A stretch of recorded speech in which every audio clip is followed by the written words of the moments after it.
Abra sua Bíblia comigo. No primeiro livro do profeta Samuel.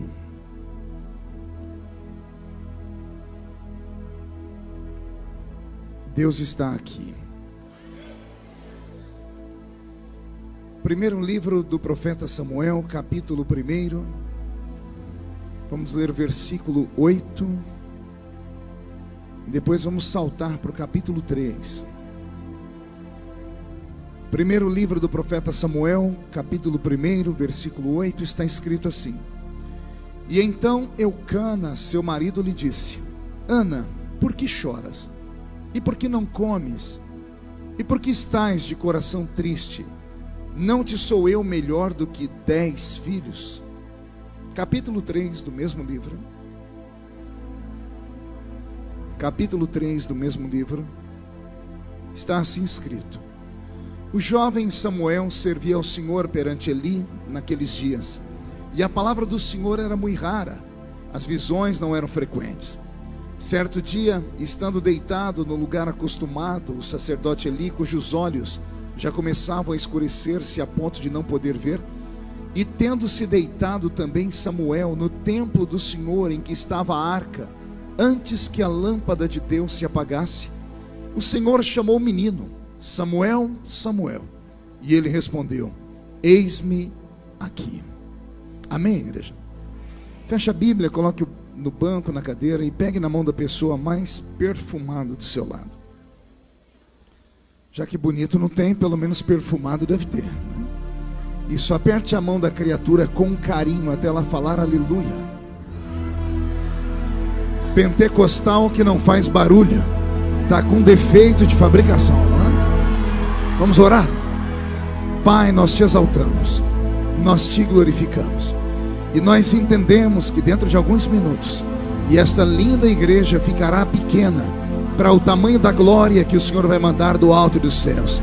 Os que vieram tristes começarão a saltar de alegria. Os que vieram se arrastando não voltam para casa se arrastando. Hoje voltarão voando nas asas de um novo tempo. E antes que eu comece a revelar os seus segredos, cerque esta igreja com a sua glória, e num raio de 5 quilômetros onde houver um demônio alojado, eu dou a esses demônios segundos para sumirem de Goiânia, porque se não sumirem, serão queimados pelo poder da sua glória que aqui será derramada. Rasgue os céus sobre este santuário, manda anjos de fogo descerem aqui, que estes anjos desçam trazendo brasas de fogo nas mãos. Comecem a esparramar estas brasas entre nós, e onde houver um crente cheio do Espírito Santo, pega ele nesta noite, Jesus, e mostra o caminho da verdadeira e poderosa adoração. Fala conosco, fica conosco, é o que eu te peço agora e sempre. E toda a igreja diz: os que podem, tomem seu assento aplaudindo a Jesus, porque Ele é bom, porque Ele é maravilhoso. Graças a Deus. Querida igreja, noiva do Cordeiro, simpatizantes da nossa fé, amigos que vieram de perto, de longe, autoridades constituídas por Deus e pelos homens, que bom que todos vieram essa noite. Deus vai falar conosco profundamente aqui nesse lugar. Alguém acredita que Deus ainda fala? Só entende um louco quem é louco também, gente, né? Vem algum louco para cá hoje ou não? Que bom, os normais podem ir para casa, porque hoje não é mensagem para gente normal, é só para quem é maluco aqui por Jesus Cristo. Posso ouvir mais um grito de glória a Deus da igreja? Pastor Roberto, mude a música para mim.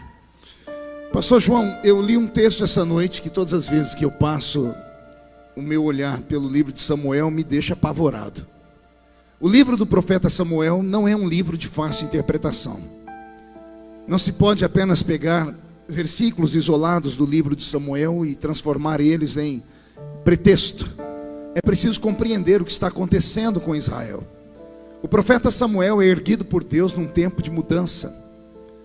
Ele é o divisor de águas entre o estilo de governo do povo hebreu.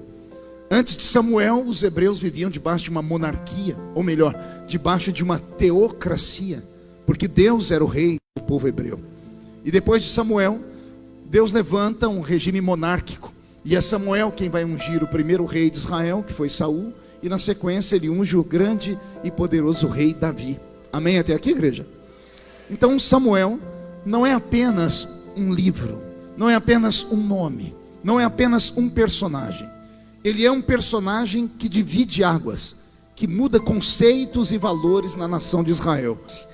A palavra de Deus não era mais frequente, as visões de Deus haviam desaparecido. A igreja do Velho Testamento, liderada pelo sacerdote Eli, estava em pecado. Os filhos do sacerdote Eli, que herdariam o reino espiritual de Israel, eram dois moços, chamavam-se Ofni e Finéias, e eram mais pecadores do que toda a nação junta. A igreja do Velho Testamento está falida aqui no livro de Samuel, e é por isso que Deus vai fazer uma estéril ser mãe de filho, e é esse filho quem vai julgar Israel pelos próximos anos. Como eu disse, não é fácil pregar esse texto, porque o livro de Samuel é muito pesado, mas que Deus me ajude aqui, vamos caminhar. Para compreender o que acontece aqui em Samuel, eu tenho que convidar vocês a voltar comigo no tempo, quase 800 anos antes. 800 anos antes deste episódio, Israel está debaixo do chicote, da chibata do faraó. Israel, que havia entrado dentro do Egito pela porta, porque haviam sido convidados. Faraó trouxe o povo de Israel para dentro da sua pátria por causa de José, aquele José no Egito, que a gente insiste em dizer que era José do Egito. Ele nunca foi do Egito, ele estava no Egito. E é esse José que abre a porta para que Israel entre. Então Israel entra no Egito pela porta. Quem entra pela porta recebe banquete. Amém, igreja? Só que com o passar do tempo, morreu José, morreram seus pais, os seus irmãos, e a nação de Israel começou a crescer dentro do Egito. E os faraós que vieram dinastia após dinastia começaram a sentir ciúmes, inveja pelo crescimento dos hebreus, e combinaram em transformar toda a nação de Israel em escravos. E Israel ficou como escravo por 430 anos. Quantos anos eu disse? 430 anos de escravidão, o suficiente para que qualquer homem ou qualquer mulher e as suas descendências que viriam fossem revestidos com o manto da escravidão. Não apenas revestidos, mas investidos na mente e no coração com o conceito da escravidão. É por isso que quando Deus tira esse povo do Egito e vai levá-los para Canaã, no meio do caminho esse povo murmura. E quem sabe do que estou falando deve se lembrar. Israel murmurava de coisas horríveis. Israel falava assim para Moisés: Moisés, porventura não tinha cova para nos enterrar no Egito? Moisés, porventura no Egito não tinha cebola, não tinha alho, não tinha pepino? Gente, se eles falassem para Moisés, lá no Egito não tinha uma picanha, eu entenderia. Se falasse, no Egito não tinha uma Coca-Cola, eu entenderia. No Egito não tinha uma casa de 2 andares com pavimento, eu entenderia. Mas Israel, quando reclamava com Moisés, reclamava por falta de cova, reclamava por falta de cebola, de pepino, de alho, da água barrenta do rio Nilo. Isto é mentalidade de escravo. Eles saíram da terra da escravidão, mas a escravidão não tinha saído de dentro deles. Que Deus esta noite faça um limpa na nossa vida aqui. Já que nós deixamos a terra da escravidão, deixemos de ser escravos na mente também, e passemos a olhar para este lugar como o melhor lugar do mundo, porque o melhor de Deus ainda está por vir sobre a sua vida, sobre esta terra. Quando Moisés então tira o povo do Egito, ele vai conduzi-los para uma terra que Deus havia preparado, e a terra se chamava Canaã. Deus tirou o povo de onde, igreja?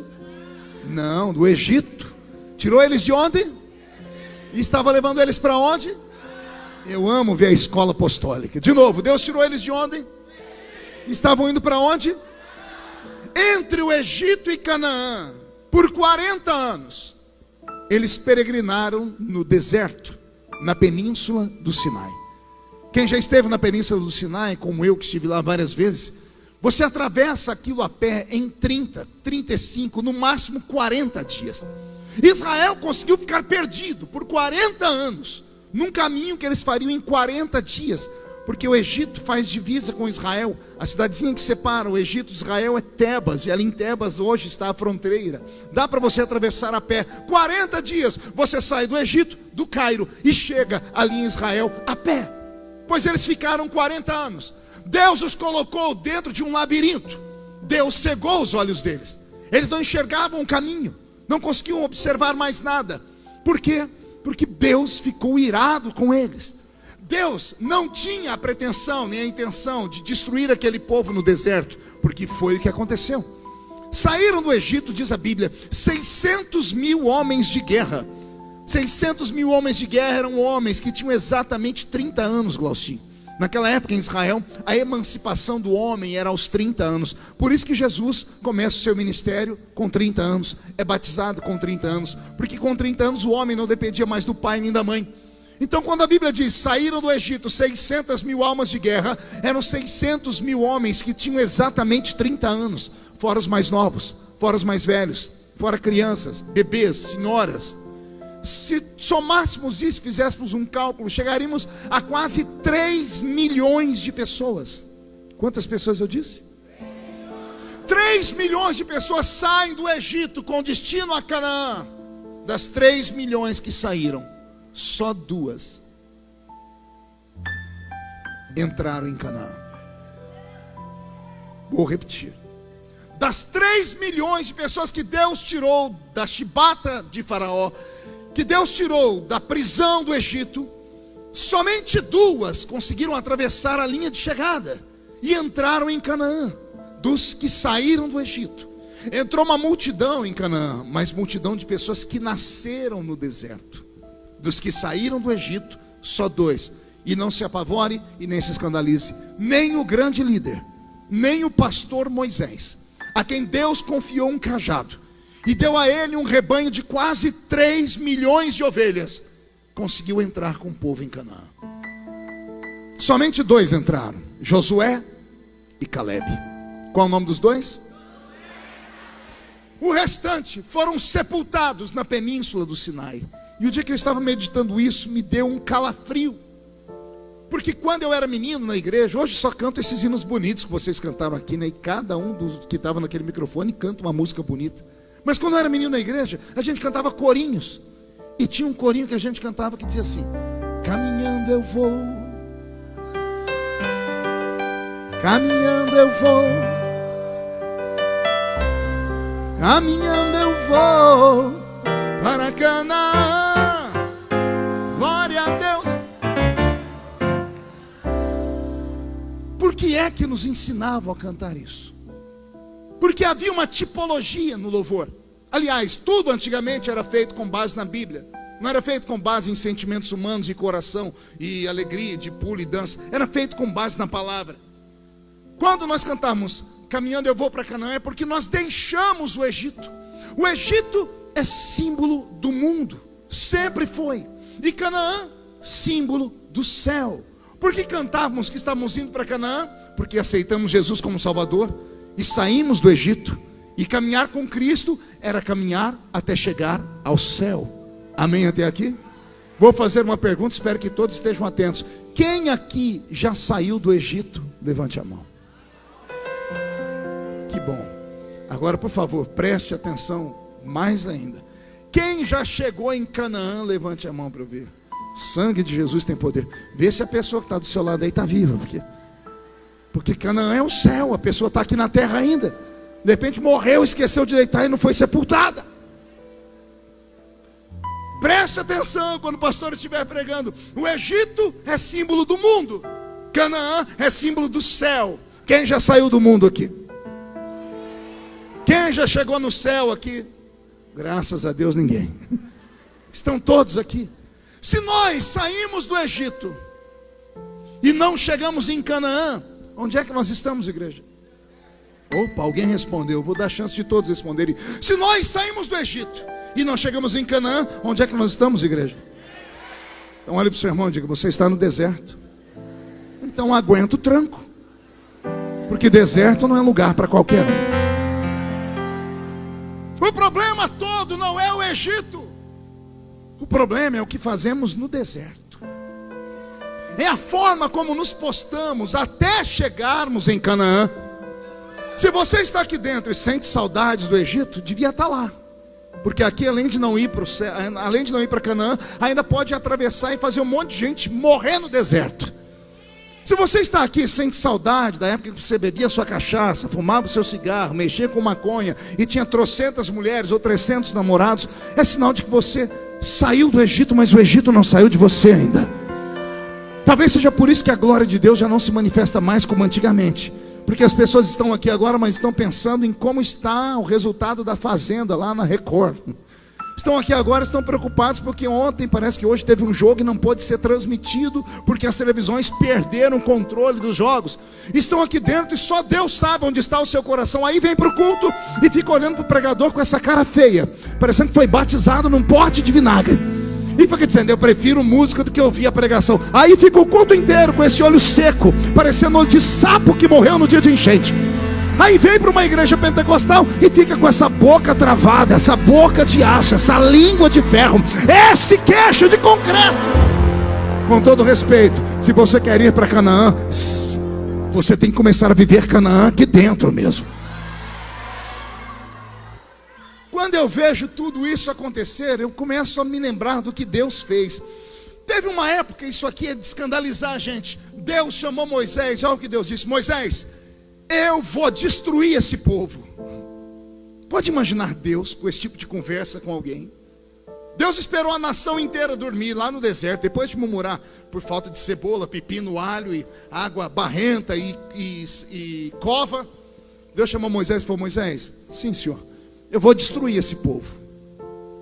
Olha o que Moisés disse para Deus: o que as nações vão dizer do Senhor? O que vão falar? Vão falar que o Senhor é um Deus que nos tirou do Egito e não teve condições de nos levar para Canaã, que o Senhor é um Deus impaciente. Não é que Deus olhou para Moisés e falou: você tem razão. É o único homem da Bíblia que dá conselho para o próprio Deus. Deus disse: eu não vou destruir mais ninguém não. Passou um tempo, Deus ficou furioso de novo e disse: Moisés, agora eu vou destruir. E Moisés disse: Senhor, não destrói o povo, tem paciência com eles. Deus, por amor a Moisés, não destruiu.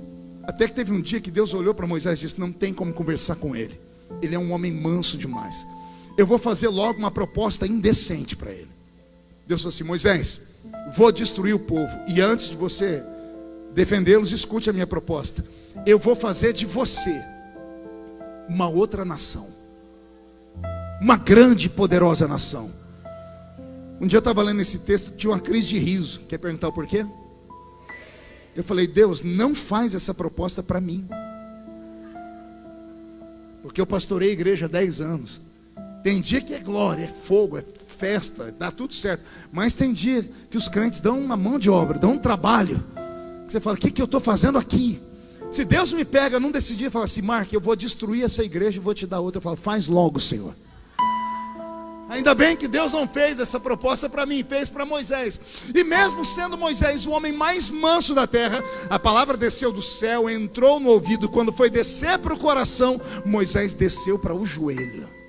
A Bíblia diz que ele cravou os joelhos no chão, jogou terra sobre a cabeça e rasgou a roupa. E olha o que ele disse a Deus: Senhor, se for para destruir esta nação, risca o meu nome do seu livro. Deus tomou um susto, porque ninguém nunca fez isso. Por isso que a Bíblia diz que Moisés foi o homem mais manso da terra. Deus olhou para Moisés, ficou sem saber o que falar e disse: tá bom, Moisés, não vou destruir o povo, diga ao povo que marche. Moisés ficou de pé. Quando ele foi gritar para o povo marchar, Deus disse: Moisés, sim senhor, eu não vou destruir o povo, mas eu vou fazer uma coisa pior do que a destruição. Imagina Moisés tremendo. O que é que o senhor vai fazer, Senhor? Vocês estão no deserto, não estão? Sim, Senhor, eu vou puni-los no deserto. Eu imagino Moisés dizendo: Senhor, já sei, o Senhor vai nos queimar com o sol do deserto. Porque o deserto na península do Sinai, durante o dia, 55 graus na sombra. Já sofri naquele lugar. E eu imagino Deus dizendo: não, Moisés, fica tranquilo, não vou matar ninguém de calor. Eu já até criei uma forma de deixar o povo todo com ar fresquinho, como se estivesse dentro de um carro com ar condicionado. O que o senhor vai fazer? Eu vou colocar uma nuvem em cima do povo, e durante o dia a nuvem vai fazer sombra. E o deserto só vai ser quente para os beduínos ou para os viajantes que estiverem longe da minha presença. Quem estiver na minha presença, o sol não queima a pele deles. Senhor, se o Senhor não vai nos matar de calor, já sei, o Senhor vai nos matar de frio. Porque o mesmo deserto, que durante o dia chega a 55 graus na sombra, no mesmo lugar, à noite, 2, 3 da manhã, menos 6 graus. O osso da gente chega a tremer. Eu sei porque eu subi aquela montanha algumas vezes, e só Deus para te dar força, porque é horrível. Durante o dia um calor que você não suporta, e à noite um frio que faz bater os queixos, faz bater os dentes. Eu imagino Moisés falando: o Senhor vai nos matar de frio, vai nos congelar. E Deus dizendo: já resolvi esse problema também. A mesma nuvem que durante o dia vira ar-condicionado, à noite ela vira uma fogueira. E o calor da fogueira, da nuvem, vai aquecer o povo durante a madrugada. E quer ver como Deus é detalhista? Acendia uma coluna de fogo lá no céu, e não ficava de dia na terra, porque com claridade ninguém dorme. E Deus, para deixar o povo dormir em paz, fazia a nuvem aquecer, mas ela não clareava. Durante o dia, sombra; à noite, calor. Senhor, se o Senhor não vai nos matar de calor e nem de frio, já sei, o Senhor vai nos matar de fome, aqui nesse deserto. O Senhor falou aí em 40 anos, onde nós vamos conseguir comida? E Deus dizendo: já resolvi esse problema também, não mato ninguém de fome. Já transformei o céu numa padaria. Por 40 anos vai chover pão na mesa de vocês. Digo eu, não a Bíblia: Senhor, e se o povo enjoar do pão? Já tenho o plano B. Eu fecho a padaria e transformo o céu numa churrascaria, e eu faço chover carne na mesa do meu povo. E foi o que aconteceu com Israel. Quando eles enjoaram do pão, lá veio as codornizes. Senhor, se o Senhor não vai nos matar de fome, nem de calor, nem de frio, já sei, o Senhor vai nos matar de sede, porque não tem água aqui nesse lugar. Somente o mar que banha aquela costa, e água é saloba. No deserto não tem água. E Deus dizendo: já resolvi o problema, Moisés. E como é que o Senhor resolveu? Olha para trás, está vendo aquela rocha? Eu vou colocar pés naquela rocha. Aquela rocha vai se chamar Rocha de Meribá. Para onde vocês forem, a rocha vai andar atrás de vocês. Isso você nunca ouviu. Vou repetir: a rocha de Meribá não era só uma rocha, ela tinha pernas, porque para onde o povo ia, quando eles tinham sede, eles olhavam para trás, lá estava a rocha de novo. E eu tenho uma notícia só para os desavisados: a rocha de Meribá chegou aqui antes de todo mundo nessa noite. A rocha de Meribá, chamada de Jesus de Nazaré. Ele diz: eu sou a fonte da água da vida. Quem bebe da água que eu tenho para dar, nunca mais tem sede. Quem já bebeu da fonte dessa água? Deixa eu ver quem já bebeu. Maravilha. Se o Senhor não vai nos matar de calor, nem de frio, nem de fome, nem de sede, já sei, o Senhor vai nos matar de vergonha. Se é 40 anos, não tem roupa que resista. Nós vamos ficar nus no deserto. E o Senhor dizendo: já resolvi esse problema também. Como, Senhor? A roupa não envelhece, e o sapato não fura. Por 40 anos, sem ter uma máquina de costura, não faltou roupa para aquele povo. Foi a única vez na raça humana que os homens tiveram paz por 40 anos, que as mulheres não pediam roupa, não pediam: cadê o cartão de crédito para ir no shopping center? Foi a única vez por 40 anos que homem nenhum teve que se preocupar com roupa, porque a roupa não envelhecia e o sapato não furava. Depois de ouvir essas coisas, eu imagino Moisés dizendo: bom, se o Senhor não vai matar a gente de sede, nem de fome, nem de calor, nem de frio e nem de vergonha, como é que o Senhor vai nos punir? Moisés, na minha presença ninguém morre de sede nem de fome, não morre de calor nem de frio, e também não morrem de vergonha. Mas na terra que eu preparei, ninguém entra. Viverão o céu na terra. Eu tirei vocês da mão do Egito. Lá pelo menos vocês tinham lavagem para comer, pepino, cebola e alho. Eu não vou perder para Faraó. Comida eu dou para vocês. Lá vocês tinham uma choupana para morar. Aqui vocês terão um lugar para morar também. Eu não deixo vocês morrerem com frio, nem com calor, nem sol, nem nada. Eu protejo vocês, mas não vão entrar na minha terra. Eu chorei muito o dia que eu li isso, quando Deus me deu a interpretação, porque é muito triste. Eu olho para a nossa geração, esta geração mais jovem. Eu olho para as grandes igrejas. Eu olho para o meio evangélico mundial e vejo como estamos enganados. Porque muitos crentes apostam a sua salvação ou estarem bem com Deus por causa dos bens materiais que têm. Muitos crentes dizem assim: não, Deus está comigo porque eu tenho um carro novo. Deus está comigo porque eu tenho uma casa. Deus está comigo porque eu tenho um emprego. Deus está comigo porque eu tenho saúde. É sinal que está dando tudo certo. A pessoa está com a vida mais torta do que... Só Deus, vou ficar quieto. A pessoa leva uma vida dupla. A pessoa vem para a igreja como se estivesse entrando em um teatro ou em um cinema. Já não é mais a casa do Senhor, é uma casa de espetáculos ou um lugar de entretenimento. E se o pastor começar a arrochar, a apertar, a usar a palavra como ela é, e a espada começar a cortar, as pessoas não ficam mais na igreja. E é muito fácil, porque a 100 metros daqui ou menos tem outra igreja. E depois que vão para aquela, e aquela, o pastor começa a apertar, salto e vão para outra. E depois vão para outra, e para outra, e para outra. E quando não há mais igreja para eles irem, eles pegam e abrem uma igreja para eles. Porque é mais fácil abrir igreja no Brasil do que abrir boteco. As pessoas querem viver o céu na terra. Podem ter tudo na terra, mas entrar no céu, eu vou falar de novo. Pode ter tudo aqui, mas se a trombeta do arrebatamento tocar agora, os ouvidos tomados por comichões não podem ouvir o toque da trombeta. Uma coisa é a graça de Deus, outra coisa é a extrema graça que os homens aplicaram à graça de Deus. Desde criança eu aprendi a palavra me ensinada no púlpito. O pastor disse, Jesus disse: venha como está e mude de vida. A pregação nos dias atuais é: venha como está e fique como veio. E aí eu acrescento uma frase: no futuro, depois vamos ver como é que vai ficar.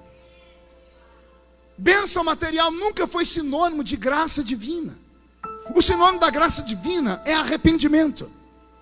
O sinônimo da presença de Deus numa igreja é quando as pessoas entram dentro do culto e são confrontadas, quando elas ficam inquietas, quando a palavra mexe com a mente delas e deixam elas num sentido que elas precisam mudar de vida, quando elas são chamadas à responsabilidade.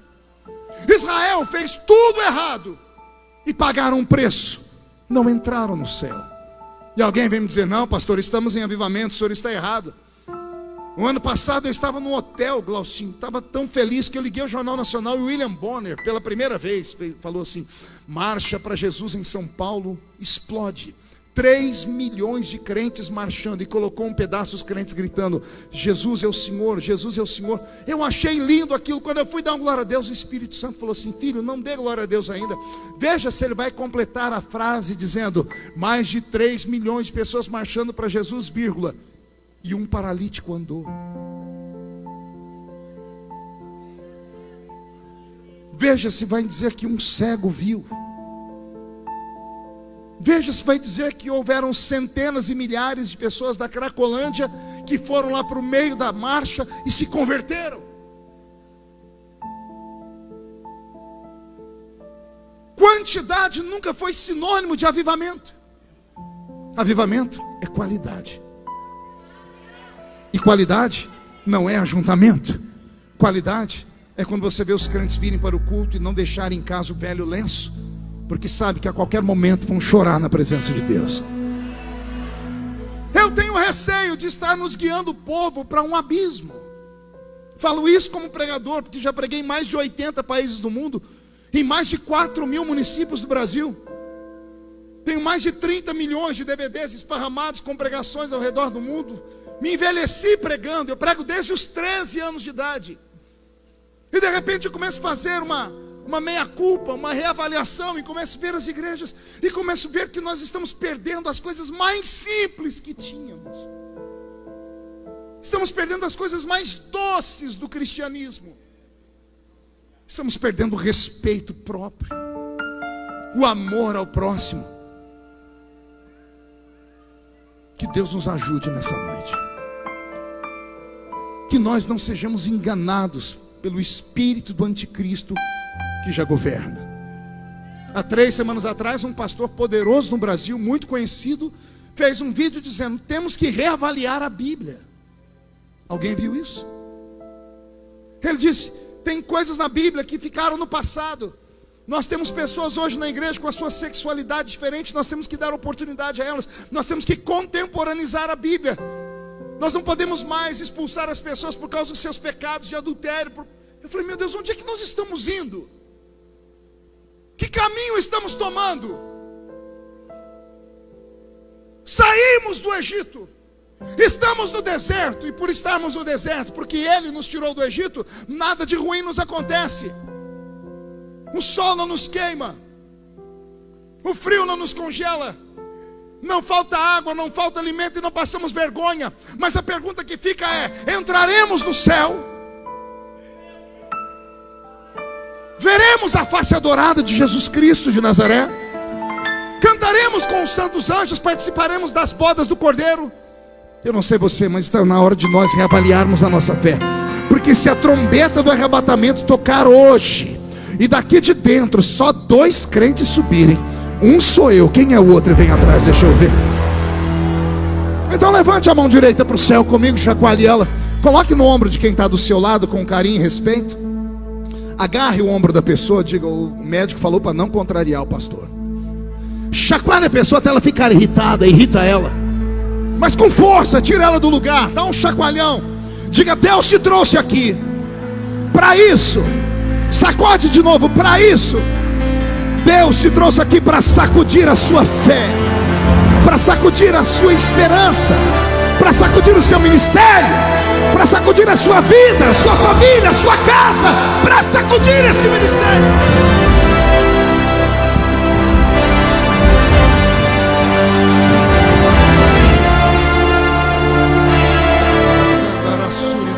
Aperta muito a música para mim. Como eu disse no início, não é fácil pregar sobre este livro. Deus tira esse povo do Egito, mata eles no deserto. Os filhos que nasceram no deserto deveriam ter pelo menos aprendido com o erro dos pais. Se você assiste a TV Câmara, você já deve ter visto algum político, como por exemplo meu amigo Laustin, falar assim: quem não observa o passado corre o risco de cometer o mesmo erro no presente. Isso é uma frase muito usada por políticos. Quem desconhece a história está fadado a repeti-la. Os filhos viram os pais serem sepultados no deserto. Eu imaginava na minha mente que os pais, antes de morrerem, falavam para os filhos: não cometa o mesmo erro que a gente fez. Deus nos tirou de lá para nos levar lá. Pecamos, Ele nos matou aqui. Vocês são a geração que nasceram no deserto. Quem nasceu no deserto, quando entrar em Canaã, por favor, adorem a Deus. Os filhos entraram em Canaã. Quando entraram em Canaã, e Josué separou a terra em 11 pedaços, porque os levitas, a herança deles era Deus. Quando o povo se estabeleceu na terra, a Bíblia diz que eles começaram a pegar dentro das bagagens dos pais as imagens de Baal, Astarote, Ázera, Marduk, a pseudo deusa assim da Mesopotâmia, Anubis, Dagon. Eles pegavam tudo aquilo que os pais deles guardaram dentro das tralhas, e ao invés de destruir, eles começaram a levantar altares em Canaã. Ouçam, entraram em Canaã, e ao invés de levantarem um altar para o Deus de Israel, levantaram altares aos deuses pagãos. Deus ficou tão furioso que de 40 em 40 anos Israel caía na mão de um povo vizinho. Os heteus, girgazeus, todos os deuses da terra oprimiam Israel. E aí o povo chorava. O povo era terrível, faziam tudo de errado. Quando Deus punia, eles escondiam os ídolos, eles rasgavam as roupas, jogavam poeira na cabeça e choravam. Deus, como é pai, olhava para eles e acreditava que eles iam mudar. Então Deus levantava um juiz, e nós temos o livro de Juízes, 270 anos de perseguição ao povo de Deus. E entre os juízes nós temos Sansão, Baraque, Débora, Jefté, Eude, Gideão. E o último dos juízes que vai nascer é o profeta Samuel. Quando Samuel está ainda na mente de Deus para nascer, Deus olha para a nação de Israel inteira e vê que a igreja do Velho Testamento toda está perdida e em pecado. Como a igreja estava em pecado, a sociedade toda foi contaminada, ao ponto das crianças estarem contaminadas. Porque Deus poderia ter entrado na casa de um hebreu e pegado um bebê, uma criança, vou usar esta criança. Todos estavam em pecado, todos estavam contaminados. Não havia vou repetir, não havia que Deus pudesse usar. É nesse período que a Bíblia vai contar a história para nós, de que havia um homem chamado Eucana. Eucana se casou com uma mulher chamada Ana. Todos os anos eles subiam até o templo de Deus para oferecer sacrifícios. Ana não podia dar filhos. Eucana amava tanto Ana que dava a ela 7 vezes mais do que ele dava a Deus. A Bíblia diz que Eucana contraiu um casamento com uma mulher chamada Penina. Penina tinha filhos e Ana não tinha. A Bíblia vai dizer que Penina atormentava Ana, mas ela não atormentou Ana no primeiro ano, nem no segundo. Foi 10 anos depois. Quantos anos depois? Eu imagino uma festa de gala, Eucana exibindo o seu troféu, que era Ana. Uma mulher casada com um homem há 10 anos, uma menina bonita, porque eles eram desposadas com 13, 12, 14 anos de idade. Eucana já um senhor maduro, com a menina dessa, uma menina bonita, nunca teve filho, o corpo do jeito que ela casou está. E a outra, a Penina, que ele casou com ela para ter filhos, a Penina era parideira. A Penina tinha filho todo ano. 10 anos depois ela tem 10 filhos. A visão que eu tenho de Penina é assim: uma mulher com um bebê aqui, outro aqui, outro aqui, e ela empurrando um carrinho aqui com o pé. A coitada da Penina, que não tinha clínica de estética na época, está com o corpo deformado. Eucana olhava para a Penina e não sabia se ela estava de frente ou de costa. Depois de 10 gravidez, o corpo dela se desintegrou. E aí quando ele chegava em casa, em vez de ele olhar para Penina, a Bíblia diz que Eucana amava Ana. É claro que amava, porque homem é visual. Ele via Ana bonita, corpo bonito, perfumada, rica, porque é mulher de fazendeiro. Ana não sentia falta de filhos, porque o marido supria com o amor dele, com o dinheiro dele, com tudo que ele tinha. Então em uma festa, Eucana está exibindo Ana aos convivas. Está aqui a minha mulher, essa jovem, ela casou comigo há 10 anos, ela não envelhece, olha que mulher linda. Penina está num canto cuidando das crianças. O coração de Penina ficou machucado. E Penina se vingou de Ana. Pergunte como. Passou perto de Ana e disse assim: do que adianta ser bonita? Do que adianta ser rica? Do que adianta ter tudo, se quando você morrer, não terá um filho para chorar no seu caixão, para pegar na alça do caixão e te enterrar? Quando você morrer, o seu nome será apagado da história, porque você não deixou sementes. A ficha caiu. 10 anos depois, 10 anos depois, a ficha de Ana caiu. E aí ela subiu no santuário de novo, como fazia todo ano. Mas dessa vez ela não foi só com um sacrifício. Tudo que o marido deu a ela levou para Deus. Ela acabou de ofertar todo ano. Ela ofertava e voltava para casa. Ela acabou de ofertar e chamou um sacerdote e disse: onde é que as mulheres oram aqui nessa igreja? E ele disse: lá naquele canto, do outro lado. O alpendre das mulheres era longe do alpendre dos homens. A Bíblia diz que Ana caiu de joelhos e começou a orar. Ela orou tanto que ela gritou. Ela gritou tanto que ela ficou rouca. Ao ficar rouca, já não tem mais voz para orar. Ela começa a gemer. E o gemido dela foi entrando dentro daquele santuário.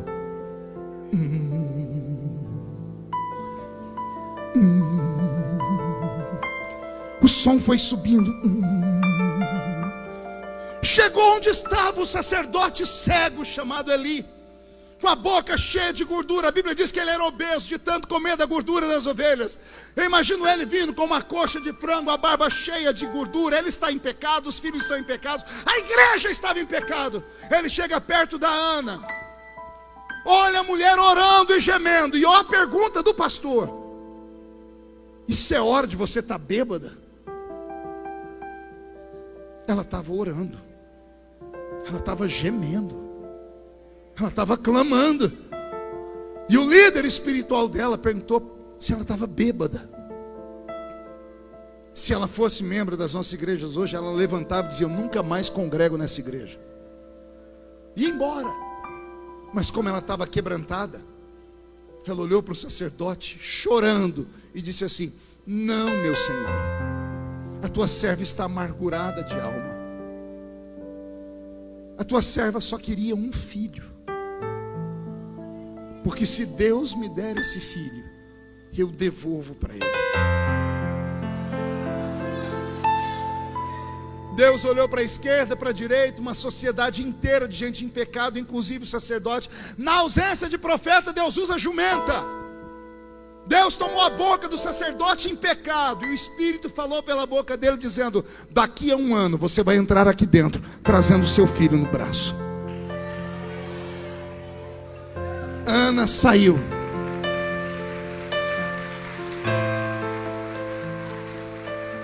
Um ano depois, Ana vem dentro do santuário. A Bíblia diz que o menino foi desmamado. Uma criança é desmamada às vezes com 1 semana, outras até com 5 anos. Mas como ele disse, você vai voltar daqui a 1 ano, ela voltou e trouxe o bebê e depositou no altar. Samuel é criado dentro da igreja. Não assim, na igreja indo para a escola, na igreja indo para o trabalho, na igreja indo brincar. Não, Samuel é trancado dentro da igreja. Deus tinha que proteger esse menino, dele não ser contaminado lá fora. Então Deus cria o menino dentro da igreja. Tudo que o menino sabe é igreja. Tudo que ele sabe é sacrifício, louvor, oração, adoração. Pelo menos é isso que ele tinha que saber. Ele é criado dentro do santuário. O sacerdote mora ali, ensina a ele todas as coisas da Bíblia, ou pelo menos deveria ensinar. Mas pelo jeito não ensinava, porque a Bíblia diz que nos dias de Samuel a palavra não era pregada, as visões não eram frequentes, estava tudo destruído. Por isso que naquela noite Deus apareceu para o menino e disse: Samuel, Samuel. O menino foi até o sacerdote. O sacerdote falou: volta a dormir. O menino dormiu e Deus disse: Samuel, Samuel.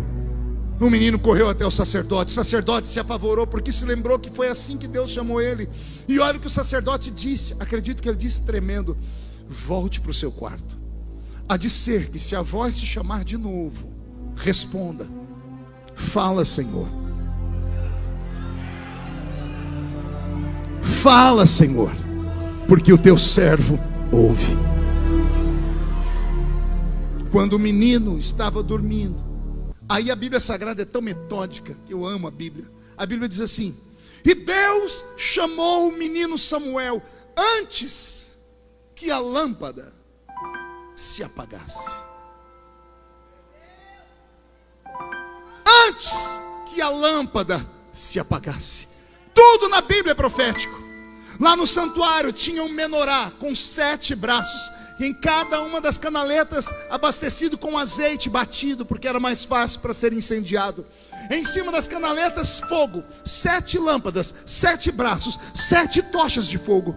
Na calada da noite, o frio vinha muito intenso, e às vezes soprava e apagava uma lâmpada, 2 lâmpadas, 3 lâmpadas. Por isso o sacerdote tinha que chegar de manhãzinha no santuário, às 5:30, 6 da manhã, porque tinha uma lei de Deus dizendo: quem acendeu essa tocha fui eu, Senhor. E a lâmpada não pode se apagar. Aí a Bíblia diz: e Deus chamou o menino antes que a lâmpada se apagasse. Era a maneira de Deus dizendo: aquilo que eu acendo ninguém apaga. Pode ficar todo mundo desesperado, mas que vai nascer um avivamento, que vai haver uma revolução, que vai haver um despertamento, que os dons espirituais vão voltar a cair sobre nós, que os profetas vão ser desenferrujados, que aqueles que oravam em línguas estranhas vão voltar a orar 10 vezes mais do que antes, que aqueles que interpretavam línguas vão interpretar 2 vezes mais do que antes, que aqueles que tinham discernimento de espírito vão voltar a ter discernimento de espírito. A palavra da revelação vai descer, e isso vai.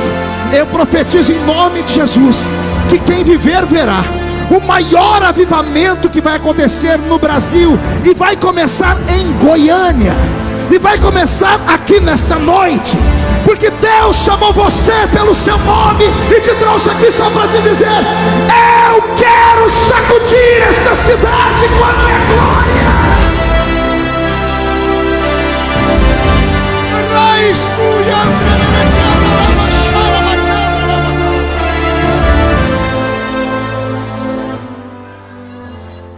Deus nesta noite nos abrace.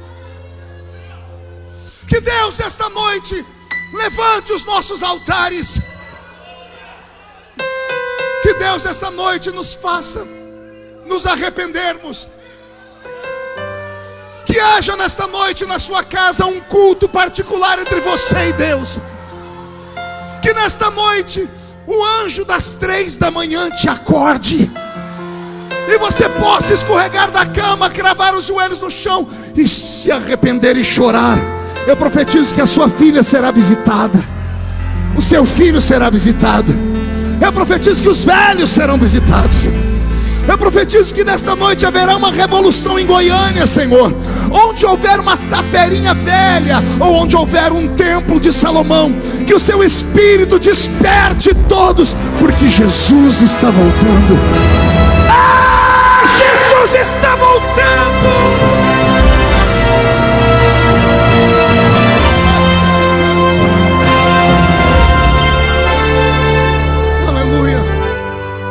Perdoe esse velho pregador. Nesse tempo de pandemia, eu chorei muito com a minha família. Chorei muito com a minha velha igrejinha. Tive tempo de sobra para reavaliar a minha fé. Deus colocou um breque na nossa vida, para que a gente pudesse voltar a sentir o que é família, para que a gente pudesse sentir saudades da igreja, para que pudéssemos dar valor, porque o ser humano só dá valor naquilo que perde. Quantas pessoas se perderam.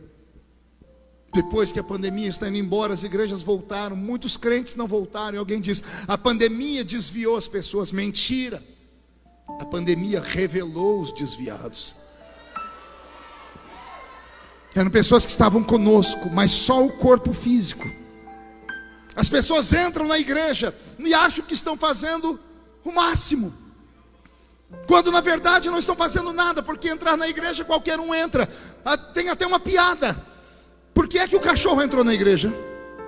Porque a porta estava aberta. Se até cachorro entra em igreja, entrar na igreja não é um mérito.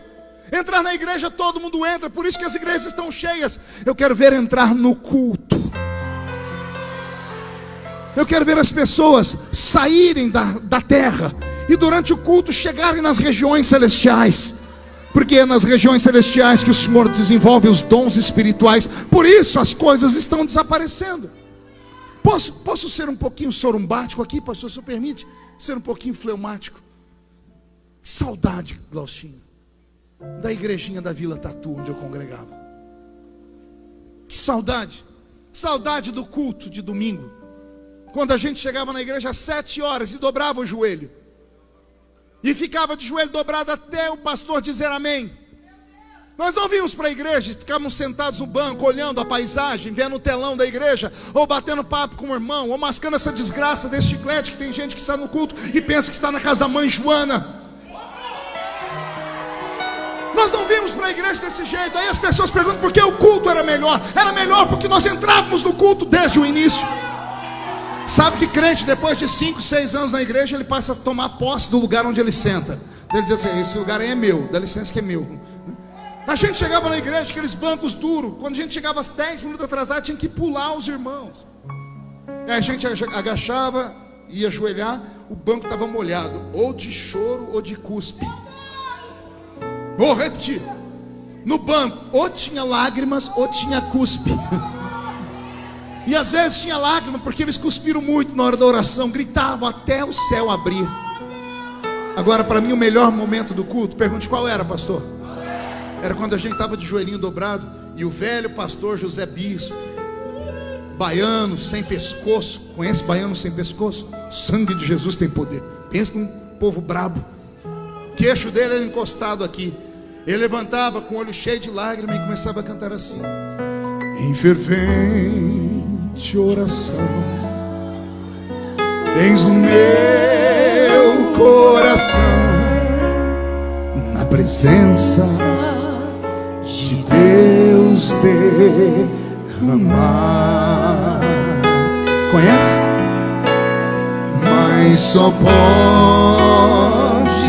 fluir o que estás a pedir quando tudo deixares no altar.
Ando saudosista, porque não consigo transferir para os meus filhos a experiência que eu tive. Ando triste por viajar o Brasil e ver que a maioria dos filhos de pastores, a grande maioria, estão atrás das grades.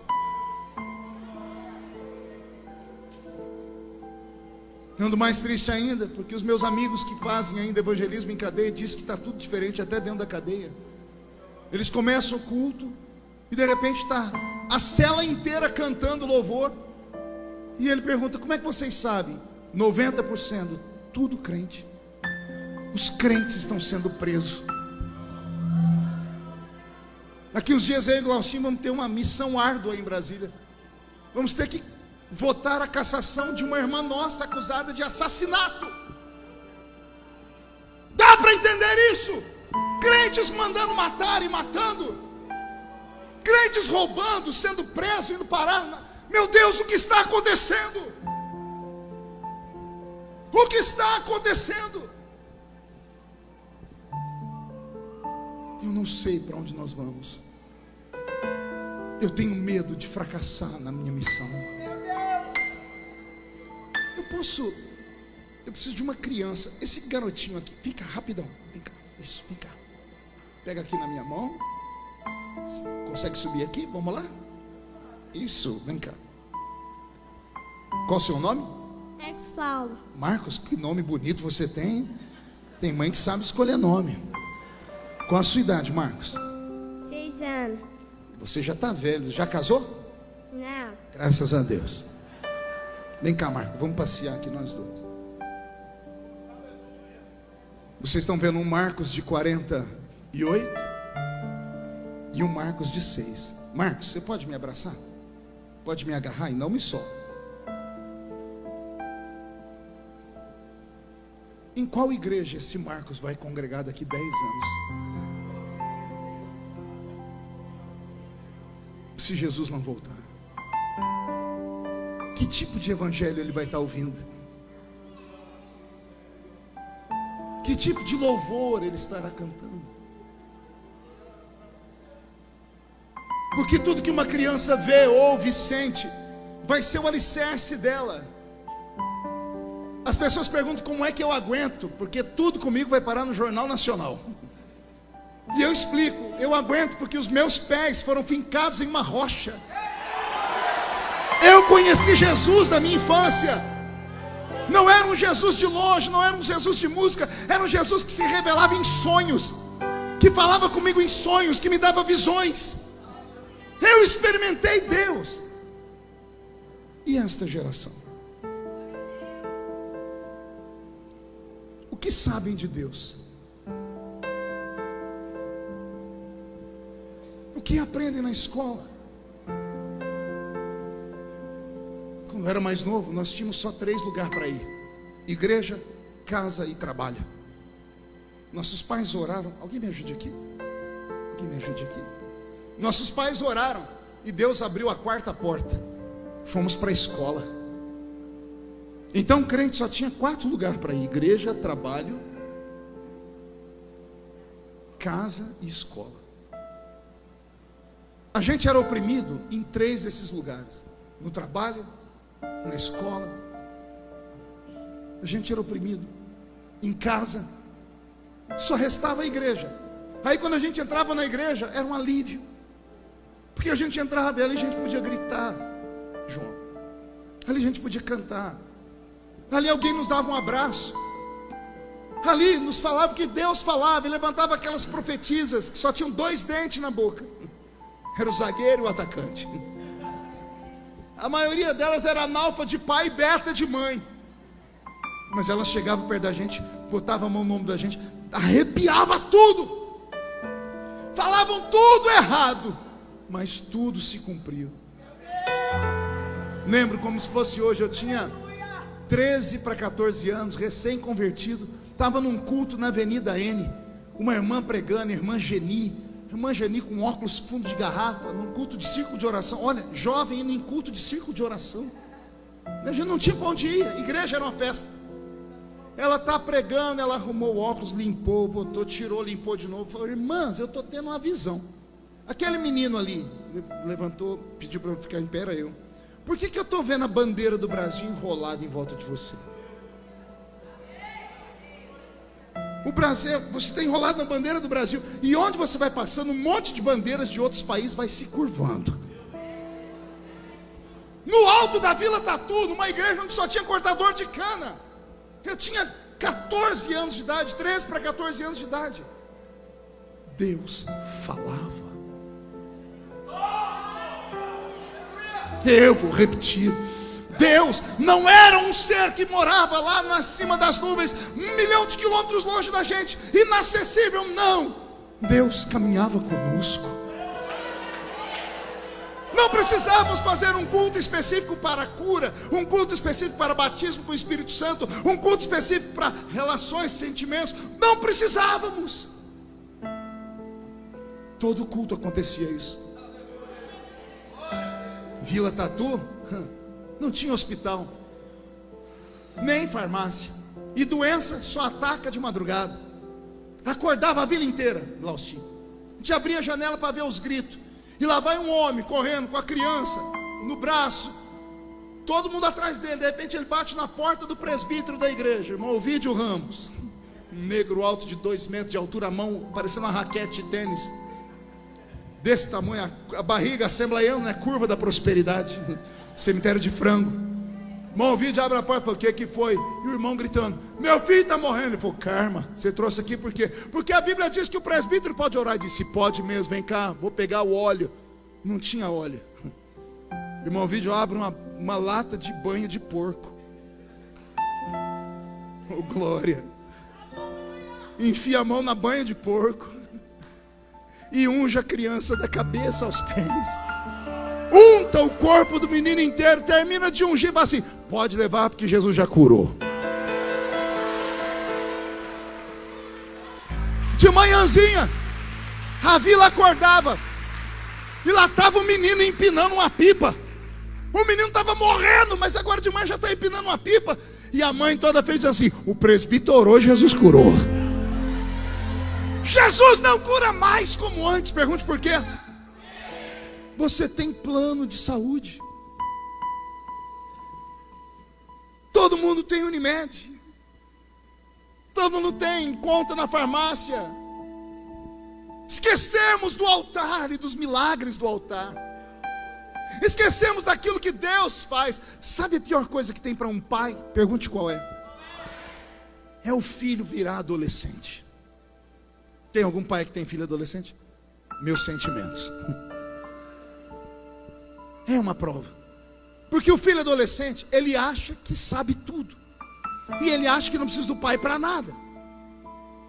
Ignora o pai. Nem conversa com ele, nem tira uma foto com a gente. Dentro de casa conversa por telefone. Aí o velho pai e a velha mãe começam a lembrar do filho quando era bebê. Quem tem filhos aqui e lembra de quando era bebê? Dava muito trabalho a criancinha? Chorava muito? Fazia muito cocô? E tinha que correr de madrugada para os médicos? Quem tinha que fazer isso? Não era um Deus os acuda? Dava muito trabalho, a senhora dizia, não vejo a hora do meu filho crescer. Aí o filho cresceu. Qual o sonho da mãe e do pai? Ah, se voltasse a ser criança. Por quê? Porque pai e mãe só são pai e mãe quando o filho depende dele. Deus é pai. Na nossa época de infância, ele era mais pai, porque a gente dependia dele para tudo. Dependíamos dele para comer, para viver, para ter saúde, para ter sonhos, para ir para a escola. Orávamos 3, 4 vezes por dia. Deus não consegue mais ser Deus dessa geração, porque é uma geração que tudo que quer está aqui dentro. Tudo que quer consegue aqui. A geração do fast food. Tem o iFood que traz tudo na mão, tem aplicativo que te dá tudo. Vivemos um mundo rápido demais. Nossos filhos, crentes dentro da igreja, estão se cortando. Nunca houve um índice de tanto suicídio entre crentes como nesses últimos 5, 6 anos. Isso era uma coisa inadmissível. 1 ano e meio atrás eu enterrei o meu copastor, um menino de 33 anos. Bonito, casado com uma modelo. Pregou uma mensagem, Glaustino, no culto do domingo à noite, que a igreja foi ao delírio. Na terça-feira subiu numa ponte de 100 metros de altura e pulou. Onde estava o Espírito que usava os crentes com revelação, com discernimento? Porque a igreja olhou para ele pregando e foi um super-homem, mas ninguém teve o discernimento de saber que aquilo era só casca, que por dentro ele estava destruído e morto. Pode parecer loucura o que eu estou pregando, mas eu tenho medo desta geração não ir para o céu. Tenho medo de caminharmos pelo deserto, tendo tudo do bom e do melhor, e da trombeta tocar, e a gente não chegar lá. Incline a sua cabeça. Só me ouça, não me olhe. Será que Deus poderia transformar esse telão que está atrás de mim agora em um ponto de revelação, travar as portas e começar a rodar o filme da sua vida aqui? Não a vida que todo mundo vê, a sua vida de madrugada, na frente do computador, do seu celular, das coisas que você faz durante o dia. Será que Deus poderia revelar aqui como é a sua vida conjugal? Será que Deus poderia revelar aqui o mais profundo dos abismos que é a sua alma? Se Deus fizesse isso agora, ia ter gente aqui que ia querer cavar um buraco no chão e se jogar lá dentro. E brincamos de culto, e pulamos, e dançamos, e cantamos, e liberamos palavras de fé, que na verdade são apenas mandingas espirituais, e não vivemos, e não experimentamos. Esta igreja completa 10 anos. Há um Samuel nascendo.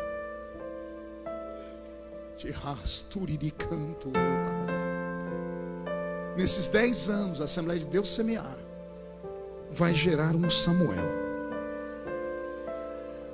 E esse Samuel vai profetizar a casa de Eli, que está esparramada por essa Goiânia, essa terra que já foi terra de avivamento, de louvores, que deu para o Brasil os maiores louvores, que deu para o Brasil os maiores pregadores da minha infância. Vai nascer um Samuel.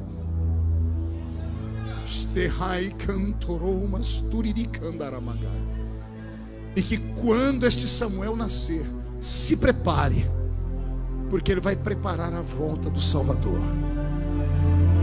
Se alguém acredita em profecia, receba esta. Ah, eterno! Tinas toriandre belecando robas, erloiantre belecando arabassuria, rababawaya e suian que antrequeva narasne, redegassúria andaramassúria. Pai, eu quero um sinal de que o Senhor está nesta palavra. Onde houver um crente batizado com o Espírito Santo, eu quero ouvir um coral de línguas estranhas aqui, meu Pai. Se esta palavra está vindo do céu e não de mim, caia a sua glória sobre este lugar agora.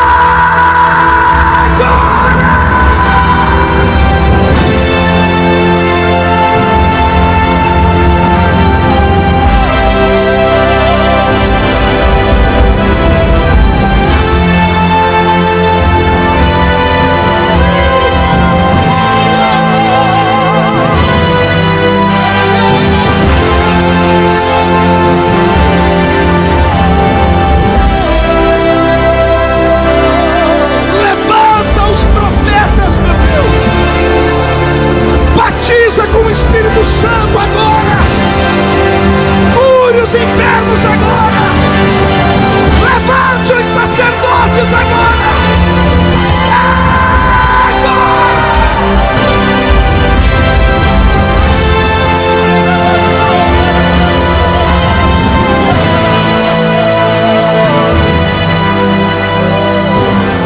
De olhos fechados, fique sobre os seus pés.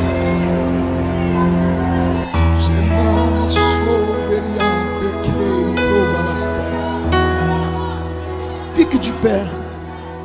Eu vou fazer um convite só. Feche os olhos. Eu quero nesse altar somente homens e mulheres que tenham a coragem de dizer: eu já fui melhor. Eu já fui mais crente. E eu preciso melhorar. A esperança demorada enfraquece o coração. As lutas roubam a santidade. E às vezes só nos resta olhar para a vida e o nosso medo é morrer. Eu estou aqui para te dizer que você tem um Deus. Você tem um Deus no céu.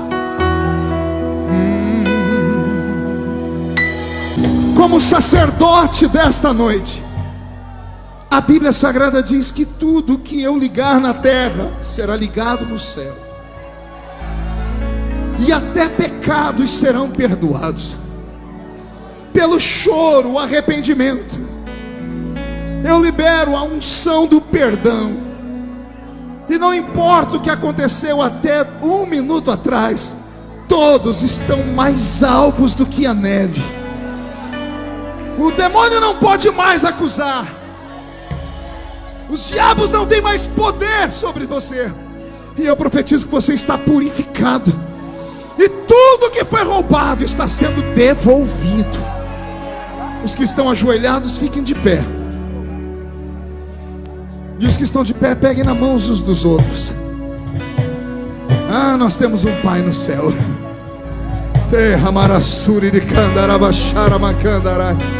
Feche os olhos e ore. De olhos fechados, onde houver um Samuel, levante a mão direita para o céu. Todos os Samuéis. Diga comigo, em nome de Jesus: todos os demônios que roubaram a sensibilidade da minha geração, que roubaram a santidade da minha geração, que roubaram a minha espiritualidade, eu ordeno, não estou pedindo, estou ordenando. Venha para a palma da minha mão agora. Feche a sua mão com força e autoridade. Eu vou contar até 3, você vai jogar no chão e vai pisar em cima. E como profeta, você vai encontrar 7 pessoas, porque tudo hoje aqui é profético. Vai abraçar 7 pessoas e vai dizer a eles: Deus está te chamando. Responda, fala, Senhor, porque o teu servo ouve. 1,